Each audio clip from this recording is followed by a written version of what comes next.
মরতে হয় যাও, জান্নাত জাহান্নামের মাঝখানে একটা জায়গা আছে, জায়গাটার নাম হলো আরাফ। এই আরাফের মধ্যখানে যে দাঁড়া, ওখানে যে মালাকুল মউত কাঁপতে থাকবে। মালাকুল মউত বলবে, আল্লাহ সৃষ্টির শুরুতে যদি জানতাম সবাইকে মৃত্যুদান করার পরে, রূহ কবজ করার পরে আমাকেও মরতে হবে, তাহলে এই কঠিন দায়িত্বের ব্যাপারে আপনার কাছে ক্ষমা চাইতাম। আজকে আমারও যে ভাগ্য বরণ করে নিতে হবে সৃষ্টির শুরুতে, আমি এটা কল্পনাই করতে পারি নাই। আল্লাহ বলবেন, নো টক মুত ইয়া মালাকুল মউত, মরে যা, মরে যাও।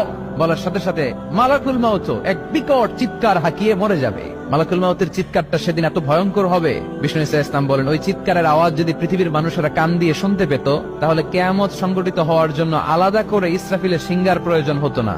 ওই চিৎকারের আওয়াজে প্রতিটা মানুষ কানের পর্দা ফেটে ওই জায়গায় লাশ হয়ে পড়ে যেত। এবার ডানে বায়ে সামনে পেছনে উপরে নিচে কেউ নাই, একজন ছাড়া। জোরে বলতে হবে, তিনি কে?